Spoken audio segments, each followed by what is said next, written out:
Phone लगातार बजता जा रहा था। नंबर अमन का ही था। उफ, खाना भी ढंग से नहीं खाने देता। हेलो।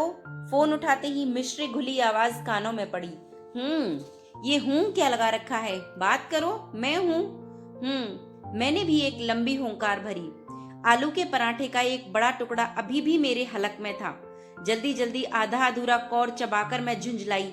उफ अमन, खाना भी ठीक से नहीं खाने देते। अच्छा बोलो, क्या हुआ? बस बैठे बैठे तुम्हारी याद आ गई। वैसे आज बहुत जम रही हो। यह फोन पर तस्वीर का आविष्कार शायद अभी तक हुआ नहीं है, मैंने हंसकर कहा। अच्छा बोलो, कितने लोग आ रहे हैं? You are so intelligent dear. तुम मेरे मन की बात कैसे जान जाती हो?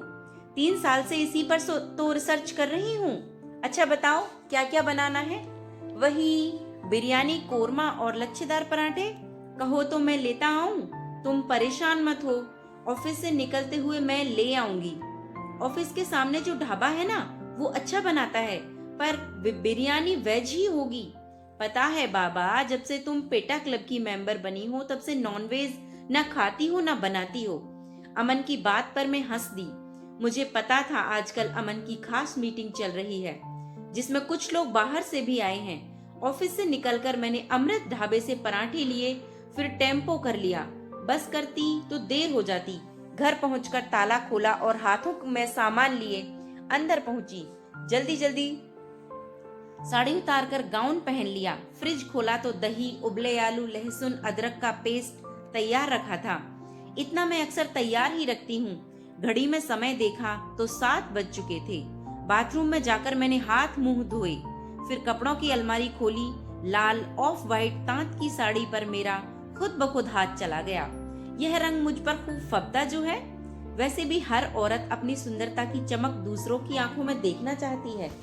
मैंने भी वही साड़ी पहन ली, बालों का जूड़ा बनाकर होठों पर हल्की लिपस्टिक भी लगा ली, फिर कपड़े की अलमारी में रखा अपना मनपसंद परफ्यूम लगाया। सब कुछ तैयार था, तभी डोरबेल बजी। सामने अमन खड़ा था, साथ में 2 लोग और भी थे। सॉरी डियर, आने में कुछ देर हो गई। अंदर आने की इजाजत तो है ना? अरे क्या बोल रहे हो, साथ में कोई और है तुम्हारे? मैंने अमन को बोला। ऋतु, इनसे मिलो, हमारे बॉस मिस्टर आदित्य रॉय, और ये मेरे कलीग मिस्टर सुब्रतो, और सर ये है मेरी वाइफ ऋतु। मैं मानो आसमान से गिर पड़ी थी। ये मैं क्या देख रही हूँ? मेरे सामने आदित्य खड़ा था। जीवन में कभी आदित्य मुझे इस रूप में मिलेगा मैंने कभी सोचा भी नहीं था, लेकिन जीवन का एक बहुत बड़ा सच मेरे सामने था। क्या हो गया? अमन ने मुझे टोका। नमस्ते मिस्टर रॉय। मैंने बड़ी मुश्किल से हाथ जोड़े। उनका औपचारिक स्वागत करके मैं अंदर आ गई। रसोई में आकर अपनी बेकाबू सांसों पर काबू पाने की कोशिश की। कैसे सामना करूं मैं उस आदमी का, जिसने जीवन में सिर्फ मुझसे ही प्यार किया और मैंने हमेशा उसकी चाहत को ठुकराया, जिसके जिक्र से भी मुझे एक लिजेपन का एहसास होता था। आज वही व्यक्ति मेरे पति का बॉस है। तभी अमन की आवाज आई। अरे भाई, कहाँ रह गई? हाथों में ट्रे पकड़े ही मैंने अमन को आवाज दी। मेरी शक्ल देखते ही अमन घबरा गए। क्या हुआ ऋतु, तुम्हारी तबीयत तो ठीक है ना? हाँ, बस यूं ही चक्कर सा आ गया था। तुम अभी बैठो, आराम करो, खाना खाने में अभी वक्त है। बाजार से कुछ लाना हो तो बता दो। नहीं नहीं, सब कुछ तैयार है। मैंने जबरदस्ती चेहरे पर मुस्कुराहट लाने का प्रयास किया। अमन मेरा गाल थपथपाकर चले गए और मैं वहीं पलंग पर धप से बैठ गई। मेरी नम आंखों में अतीत नाच उठा था जैसे। कॉलेज में मुझसे 2 वर्ष सीनियर था आदित्य। रंग काला, बाहर को निकले दांत और दुबला पतला शरीर। ढीली ढाली पैंट शर्ट में वह हमारे ग्रुप में कार्टून जैसे दिखता था। पढ़ने में जरूर होशियार था वो। एक बार रैगिंग के दौरान सीनियर से बचाया था उसने मुझे। मैंने हौले से मुस्कुराकर उसका शुक्रिया भी अदा किया था। मैं इस बात से अनजान थी लेकिन कि धीरे धीरे आदित्य मुझे चाहने लगा था। मैं कॉलेज में जहां से भी गुजरती उसकी आंखें मेरा पीछा करती रहती। कॉलेज के वार्षिक उत्सव में हम दोनों ही प्रथम आए थे। मुझसे हाथ मिलाकर वह मुझे विश करने आया था। मैंने बस हाय और सेम टू यू कहकर जल्दी से उससे पीछा छुड़ा लिया था। लड़कियां मुझे छेड़ती थी। ऋतु देख, तेरा मजनू लैला की तरह काला है और तू हीर की तरह गोरी। लेकिन 1 वर्ष बीतने पर भी आदित्य की वही प्रतिक्रिया रही। वह जिन नजरों से मुझे देखता उनमें मासूमियत एवं बेचारगी भरी होती। एक दिन कॉलेज के खाली पीरियड में जब लाइब्रेरी में बैठी मैं कोई नोट्स तैयार कर रही थी शायद, वह मेरे पास आया, बड़ी मासूमियत से कहने लगा, रितु मुझसे शादी करोगी? मैं तो जैसे आसमान से आ गिरी थी। मैंने उसे ऊपर से नीचे तक घूरा, फिर जोर से हंस पड़ी। Don't be silly mister Aditya, आपको पता है आप क्या कह रहे हैं? हाँ रितु, मैं तुमसे पूछ रहा हूँ कि क्या जीवन के सफर में मेरी साथी बनोगी तुम? मैं अभी शादी करने के लिए नहीं कह रहा हूँ, शादी मेरे सेटल होने के बाद ही होगी रितु।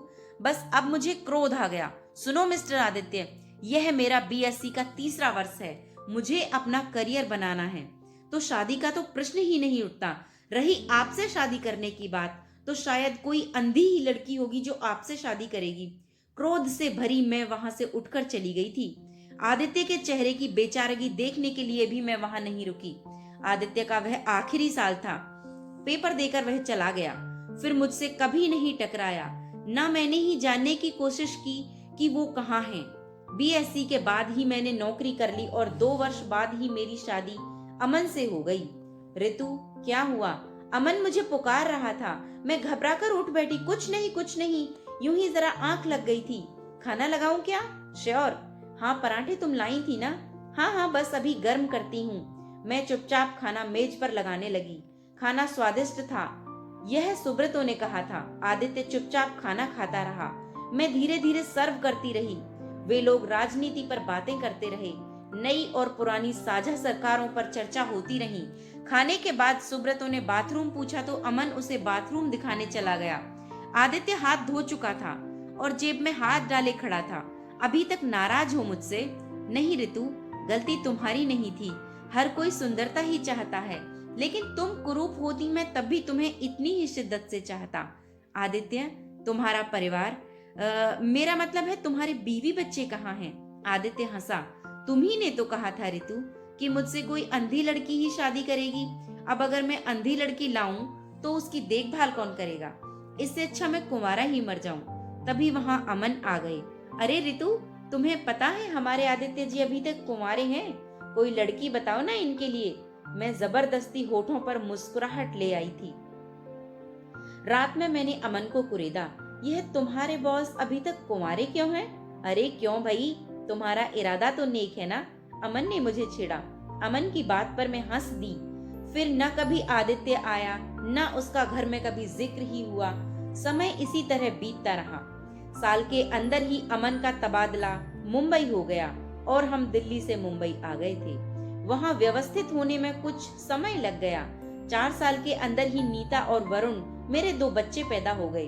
मैं भी वहीं एक कंपनी में लग गई, क्योंकि बच्चों के जन्म के समय मैंने नौकरी छोड़ दी थी ना। अम्मा पापा पटना में थे। इतनी दूर से यहाँ आने में उन्हें दिक्कत हो रही थी।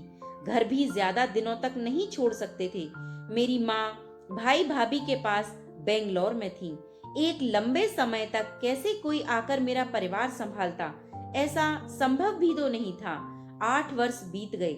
उस साल बेस्ट सेलिंग के लिए अमन को कंपनी की तरफ से अवार्ड दिया जाना था। यह अवार्ड मलेशिया में मिलना था। टिकट हम दोनों को ही दिया गया था। मैं बेहद खुश थी। पूरे 10 दिन का ट्रिप जो था, हमारी फ्लाइट मुंबई से थी। कंपनी की गाड़ियां हमें लेने आईं। बच्चों को हमने बेंगलोर माँ के पास भेज दिया था। फ्लाइट थोड़ी लेट थी। समय बिताने के लिए हम यूं ही टहलने लगे। तभी एक जानी पहचानी सी आवाज पर चौंक कर हमने मुड़कर पीछे देखा तो वहां आदित्य खड़ा था। अमन जी, आप यहाँ? अमन ने भी चौंक कर देखा। आदित्य बहुत पहले कंपनी छोड़कर जा चुका था, ऐसा अमन ने ही मुझे बताया था। अमन ने भी गर्मजोशी के साथ आदित्य का स्वागत किया। हाँ, हमारी अभी यहीं से फ्लाइट है। कंपनी ने मुझे अवार्ड के लिए चुना है। बधाई हो, सुना था मैंने। सॉरी, तुरंत आपको विश नहीं कर सका। पैसा और रुतबा हर इंसान को नई चमक दे देता है। आदित्य का आज का व्यक्तित्व सालों पीछे छोड़े आदित्य से कहीं भी मेल नहीं खा रहा था। कहाँ वह आंखों पर मोटा चश्मा लगाए ढीली ढाली पैंट पहनने वाला लड़का, और कहाँ आज ग्रे कलर के सूट में उसका निखरा व्यक्तित्व। उसकी आंखों से एक आत्मविश्वास झलक रहा था।